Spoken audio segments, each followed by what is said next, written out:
My name is Tyler Ewoldt. I am from Southwest Michigan. What got you into welding in the first place? Obviously, social media is like really cool. Everyone makes cool posts about their slick welds and whatever. So that obviously caught my eye. It seemed like a trade where there's a lot of like self-reliance. You worked at your own pace and seemed like a good way to build like a good name for yourself. How'd you find out about the Kentucky Welding Institute? I was supposed to go out to Western Welding Academy originally. I went out, toured it, everything, and they ended up raising the tuition. And I was like, I gotta find something else. And this place I'd heard, I don't know, I'd seen stuff on social media that this was the next best thing, if not the best thing. So I was like, oh, it's way closer and I'll give it a try. And I came and it got here where I knew it would be. Tell us about your whole KWI experience. Yeah, so my experience at KWI, it was really good. It was definitely challenging. Really liked how self-paced it was in a sense that you could work as many hours as you wanted, and I really tried to take advantage of that. I think I struggled the most on the 1-inch stick out. A lot of people struggle with that. And then after that, I got on the pipe and really started picking it up and just putting in a lot of extra hours, and it helped a lot. I had a great group of guys I was with, so that made it fun on the weekends when we couldn't weld. The simulators and everything, there was just a lot of variety that prepared me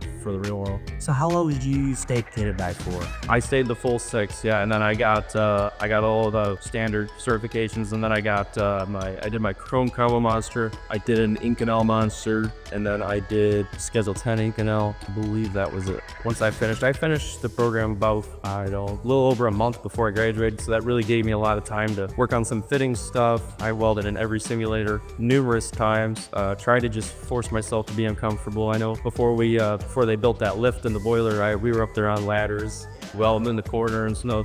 So it was really beneficial because I've welded in some really interesting places since I've been young. Did the simulators help a lot? Yeah, especially like the convection box. We did that one quite a bit just for tight spots, and even I did some mirror stuff. I don't do much mirror stuff where I'm at, or boiler tubes. We've done a few boiler tubes at the refinery I work at, but it was mostly just I really got comfortable with being uncomfortable. So yeah, I needed to look through the bevel, couldn't see anything. You gotta bend your wire, all weird stuff you gotta do.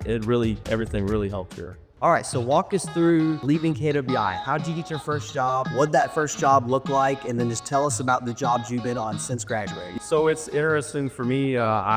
Since I've left KWI, I had a job lined up pretty much right when I left with Starcon. I've same job ever since. They came here, right? Yes, they came here. Kelly McIntosh, I believe was his name. Was Starcon. Yep, and he came. So I got with them, got his contact info, and they sent it over to the guys at the BP refinery over in Whiting, Indiana, and that's where we work. We have like a maintenance contract there, so I've been there ever since. I got right in, tested in. They helped me up to Ewoldt after I did a couple welds, and I've been cruising ever since. I've got a rig truck that I take home now. I've got a take-home truck, like it's an hour from my house. It is the most gravy job. It is awesome. Now, to stay there your whole career. That's what I mean. I'm very grateful for it, and the guys I work with are great, but you're in the oil refinery too, so I love it. That's all I did was oil refineries. So you literally get to do an oil refinery at the house, which yes, is perfect. It is crazy. How long have you been out of school for working there?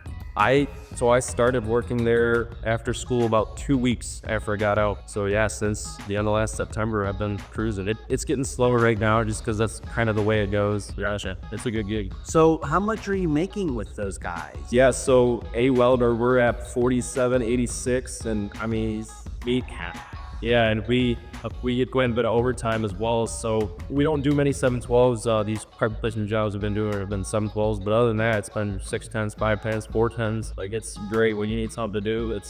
So how long did it take you to make the 100K? Did you just outreach it? I reached it a couple weeks before it would have been like my year when I graduated. Okay. But yeah, they had us on overtime all summer.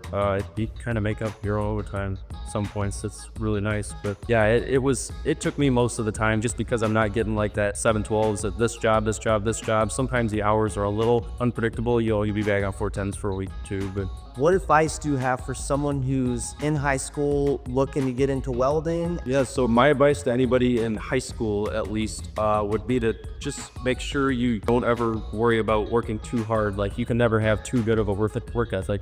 You should always try.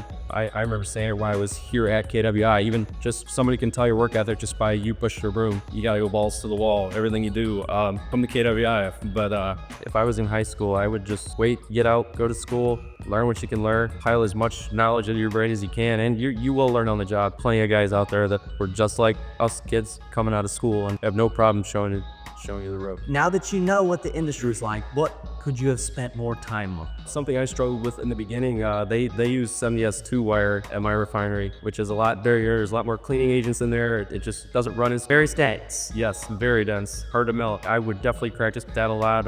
And yeah, I would say hammer out the simulators. Even if you're not way ahead, just find a day to get on simulators and put yourself in an uncomfortable spot, because there will be times where you got to do a severe code x-ray. It's somewhere that you can't put your body. So I would really hammer out those simulators, make yourself uncomfortable. Anything else you want to share or give a shout out to or say anything? I would just say I'm very grateful that I came here. It gave me a blessing of a job and a great opportunity, and I love what I do, so it's worked out so good for me.